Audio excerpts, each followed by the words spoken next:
natin para sa lagay ng ating panahon ngayong tanghali po ng October 23, 2024 na kung saan sa ngayon ang bagyo po nating binabantayan na bagyong Christine na mayroon po international name na Trami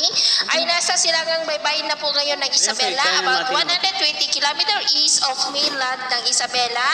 at kikilos na po iyan pakanluran patungo na po dito sa kalupaan, at posibleng mamayang gabi ay magsimula na po iyan na tatama dito sa ating kalupaan at tatawirin na ang malaking bahagi ng Northern Luzon. At sa ngayon ay taglay na po niya ngayon ang lakas ng hangin na maabot na po sa 105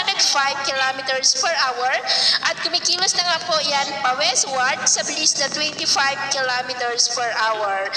And by late in the afternoon or early tonight ay magsimula na nga po yan na mag-landfall sa silangan ng Isabela at magdamag na babaybayin ang kahabaan ng Northern Luzon at patungo na po yan sa West Philippine Sea. Bukas po ng umaga ay nandyan na sa karagatan, pero patuloy pa rin po yan na magpapaulan sa malaking bahagi ng ating bansa. Posibleng sa Biyernes pa yan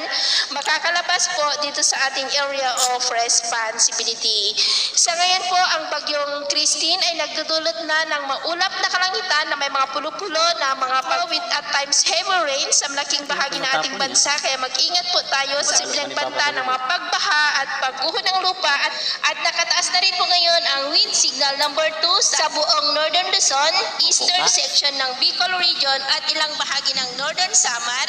habang signal number 1 naman po sa nalalabing bahagi ng Luzon, maliban po dyan sa may Palawan, at may signal number 1 rin sa nalalabing bahagi ng Kabisayaan, maliban po dyan sa may southern part ng Negros, at may signal number 1 rin sa may Mindanao, sa may Dinagat Island, kaya mag-ingat po tayo sa mga banta ng mga pagbaha at pagguho ng lupa, dahil nandyan pa po sa may karagatan ang bagyong si Christine ay nagdudulot na po ng mga pagbaha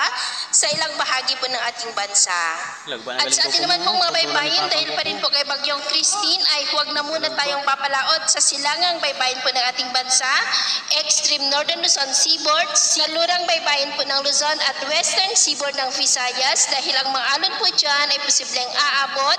hanggang po sa 5 to 8 meters height. Kaya hanggat maaari ay iwasan na po muna natin ang papalaot dyan sa mga may kulay pula para po mas makaiwas sa mga sakunang